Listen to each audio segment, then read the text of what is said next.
नमस्ते दोस्तों, आपका अपने YouTube चैनल स्टडी 2+2 में आपका हार्दिक स्वागत है।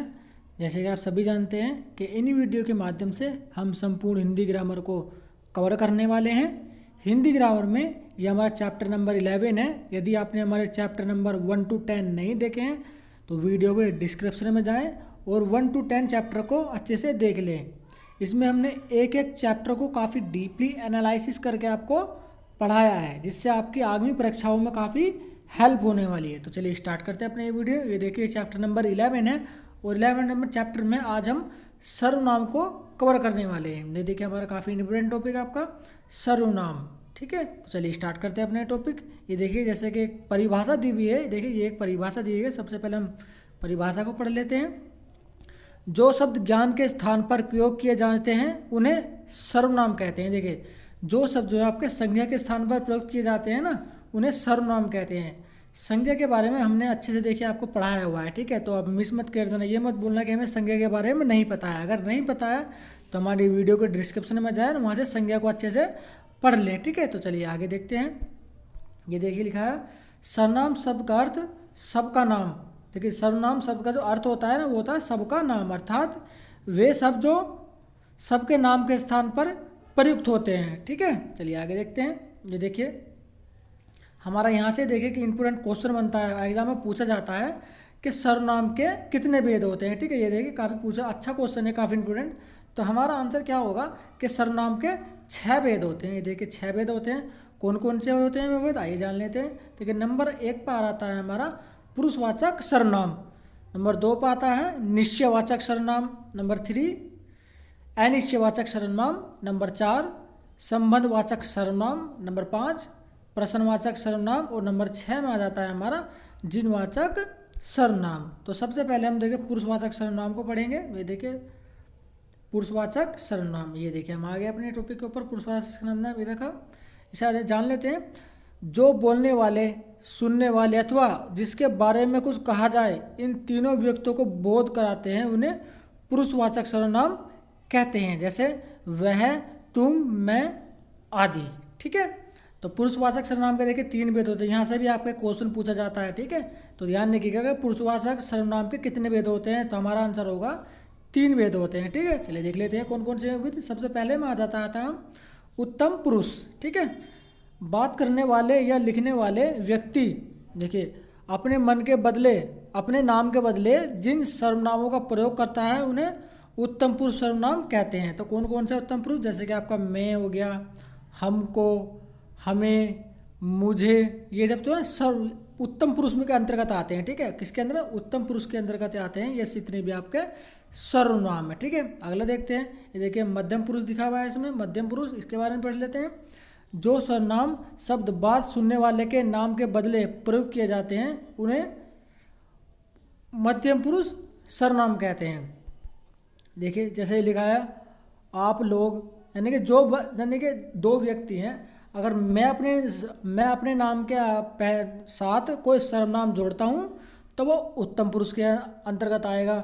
यदि जो मेरी बात जो सुन रहा है अगर उसके साथ कोई सर्वनाम जुड़ेगा तो वो मध्य पुरुष के अंदर आएगा। ठीक है, कौन कौन से उदाहरण, जैसे कि आप लोग, जैसे मैंने कहा आप लोग कहाँ जा रहे हैं, तो आप जो ये हो जाएगा ना, जो आप, ये मध्यम पुरुष हो जाएगा। ठीक है, आपका, यानी कि हम सेकंड पर्सन के बारे में ये सब सर्वनाम जो भी लिए जाते हैं, जैसे कि आप लोग, आपका, आप, तुम लोग, तुम्हें, तुमको, तुम, तू, यानी कि सेकंड पुरुष है। प्रथम पुरुष तो मैं हो गया, सेकंड पुरुष कोई सामने वाला पर्सन हो गया। ठीक है, चलिए आगे देखते हैं। देखिए हमारा अन्य पुरुष दिया हुआ है, यानी कि प्रथम पुरुष, मध्यम पुरुष, आपका अन्य पुरुष। बोलने या लिखने वाले जिसके बारे में बात करे या लिखे उन्हें क्या कहते हैं, तो थोड़ा स्क्रॉल कर लेता हूँ मैं। ये देखिए हम आगे अपने टॉपिक के ऊपर, उन्हें हम जो है अन्य पुरुष के नाम पे जानते हैं। देखिए एक बार दोबारा से पढ़ लेते हैं इसे। ये देखिए बोलने लिखने वाले जिसके बारे में बात करें या लिखें उनके नाम के बदले प्रयोग किए जाने वाले सर्वनाम अन्य पुरुष सर्वनाम कहलाते हैं। जैसे कि वह, उसे, उन्हें, वे लोग, उसने, उन्होंने। इन आप देखिए एक, मैं तो कहता हूँ एक नोटबुक आप ले लीजिए, नोटबुक पे ना इन सभी को लिख लीजिए। ठीक है, तो आप जब लिखेंगे, आप एक बार पढ़ेंगे, दूसरी बार लिखेंगे, तीसरी बार जब प्रैक्टिस करेंगे तो वो आसानी से आपको याद हो जाएगा। ठीक है, चलिए आगे देखते हैं। ये देखिए सबसे पहले हम जो है निश्चयवाचक सर्वनाम के बारे में पढ़ने वाले हैं। देखिए हमने ये देखिए निश्चयवाचक सर्वनाम, निश्चय आप देखिए इस निश्चय से आप समझ गए होंगे कि कोई अगर चीज़ को निश्चय हो जाती है कि वो मेरी है या उसकी है, वो चीज़ आपके निश्चयवाचक सर्वनाम के अंदर आता है। जैसे कि एग्जाम्पल दिए हैं, जैसे जो सर्वनाम किसी व्यक्ति अथवा वस्तु की ओर निश्चयपूर्वक संकेत करते हैं वह निश्चयवाचक सर्वनाम कहलाते हैं। निश्चयवाचक सर्वनाम के कौन कौन से हैं, जैसे कि वे, वह, ये और यह। ये देखिए हमने एक सेंटेंस के रूप में भी आपको इसमें लिया गया है। देखिए सेंटेंस है कुछ, इन्हें देख लेते हैं। सबसे पहले लिखा हुआ है यह नहीं सॉरी ये यहाँ बैठा है, देखिए ये यहाँ बैठा है, तो कि निश्चय हो गया। जैसे कि हम बोल देते हैं कि चित्र में दिखाया गया है, ये लड़का बोल रहा है ये अपने कुत्ते को ढूंढ रहा है और उसने कुत्ते को देखा और कहा ये यहाँ पर बैठा है, तो ये निश्चित हो गया कि कुत्ता यहीं पर बैठा हुआ है। दूसरा देखिए वे सब खेत हैं, यानी कि निश्चय, यानी कि वे सब खेत हैं, ये निश्चय हो चुका है, ठीक है, तो ये निश्चयवाचक सर्वनाम में आएगा। तीसरा देख लेते हैं यह मेरी पुस्तक है, यानी कि यह मेरी पुस्तक है, अभी निश्चय हो चुका है कि यह मेरी पुस्तक है, तो जो सिद्ध हो जाता है ना वही निश्चयवाचक सर्वनाम है, ठीक है। यह मेरा कुत्ता है, रंगीन स्थल पर निश्चयवाचक सर्वनाम का बोध कराते हैं, ठीक है। ये रंगीन है, आगे देखते हैं। ये देखिए हम आगे चलते हैं अपने टॉपिक के ऊपर। ये देखिए अनिश्चयवाचक सर्वनाम को पढ़ लेते हैं। ये देखिए हमारा तीसरा पॉइंट है अनिश्चयवाचक सर्वनाम। तो जिस सर्वनाम में किसी व्यक्ति, वस्तु या पदार्थ का निश्चित बोध न हो, देखिए ऊपर तो आपका निश्चित था और यहाँ निश्चित बोध ना हो, यानी कि अनिश्चित सर्वनाम, उसे अनिश्चित सर्वनाम कहते हैं। जैसे कि कुछ सर्वनाम देखिए कुछ, यानी कि कुछ देखिए कुछ हो सकता है ना कि किसी या फिर कोई, ये आपके अनिश्चित सर्वनाम आते हैं। सेंटेंस में देखिए किस तरह से वाक्य में प्रयोग किया गया है, किसी ने उसकी मदद नहीं की, यानी किसी ने, किसी एक व्यक्ति का नाम नहीं ले रहा, ठीक है, किसी ने में बहुत काफ़ी आ जाते हैं, यानी कि अनिश्चितवाचक सर्वनाम हो गया। दूसरा देखते हैं यहाँ कोई नहीं है, यहाँ कोई नहीं है आपके अनिश्चित में आ जाएगा। दूसरा देखिए दूध में कुछ पड़ा है, यानी कि कुछ पड़ा है, क्या पड़ा है पता नहीं है, तो अनिश्चयवाचक सर्वनाम यहाँ पर आ जाएगा, ठीक है। आगे देखते हैं। ये देखिए कुछ ये पंक्तियाँ दी गई हैं। उपयुक्त वाक्य में प्रयुक्त कोई, कुछ, किसी अनिश्चयवाचक सर्वनाम के अंतर्गत आते हैं, ठीक है। आगे देखते हैं।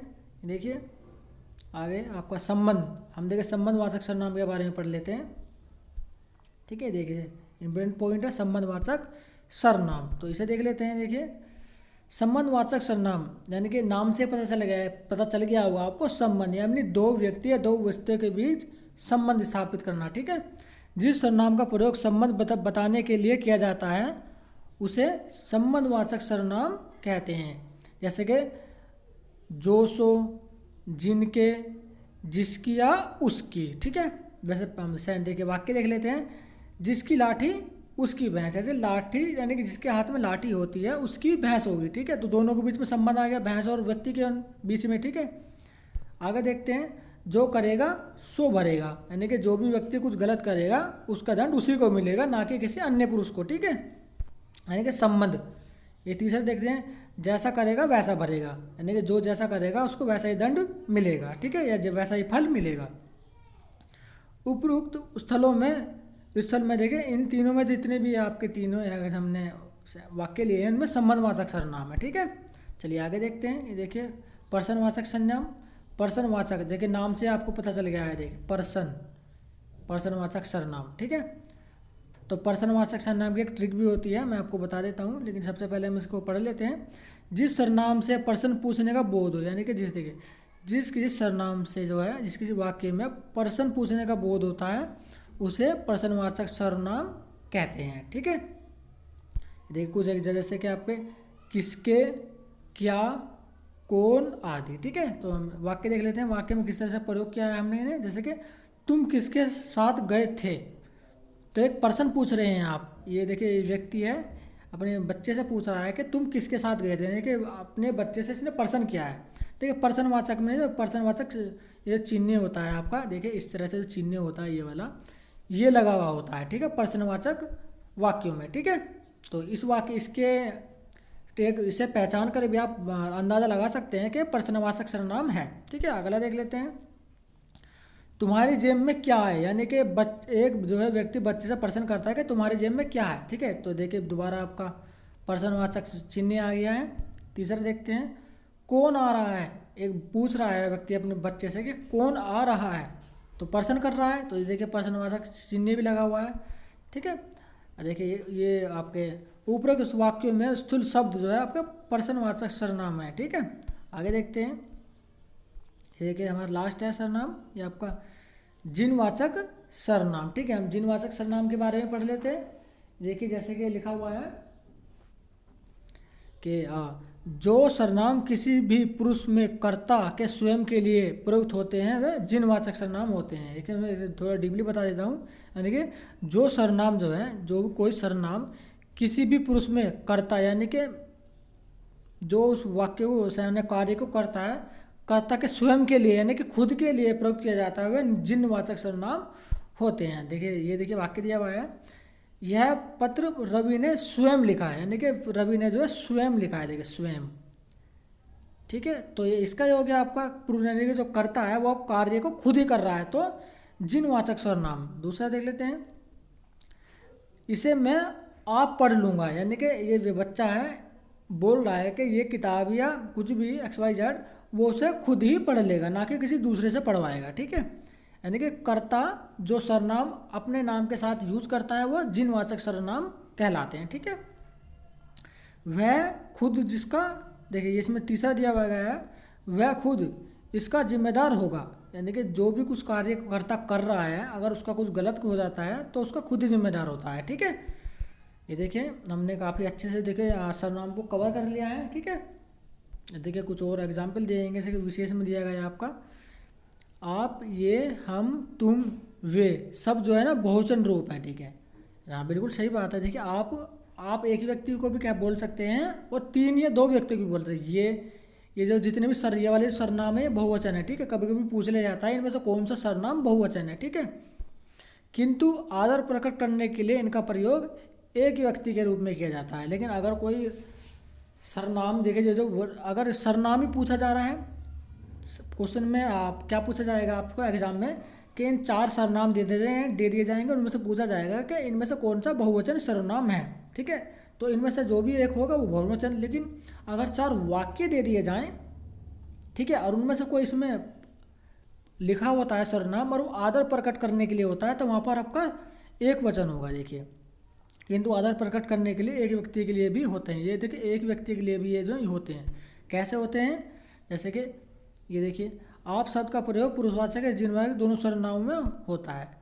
जैसे कि एक ये दिया हुआ है, देखिए आप हमारे घर में आए थे, यानी कि पुरुषवाचक सर्वनाम हो गया आपका। ठीक है, और जिनवाचक में इस काम को मैं आप ही कर लूँगा। देखिए आप जिनवाचक सर्वनाम में भी यूज हुआ है, और आप, ये वाला आप देखिए आप पुरुषवाचक सर्वनाम में भी यूज है। तो कंफ्यूज मत हो गया, अगर कोई व्यक्ति खुद कोई काम कर रहा है और किसी सर्वनाम का उसमें प्रयोग हुआ है तो वो आपका जिनवाचक सर्वनाम होगा। ठीक है, देखिए हमने ये अब चैप्टर कवर कराया दोस्तों। ये हमारा यूट्यूब चैनल है आपका स्टडी 2+2। ये देखिए हमारा चैनल है। अगर आपको हमारा ये वीडियो अच्छा लगा है तो हमारे वीडियो को लाइक और चैनल को सब्सक्राइब कर देगा, तथा हमारे इस वीडियो को अपने दोस्तों के साथ शेयर भी कर दीजिएगा। ठीक है, तो चलिए चलते हैं और जल्दी मिलते हैं आपके नेक्स्ट टॉपिक के ऊपर। ठीक है।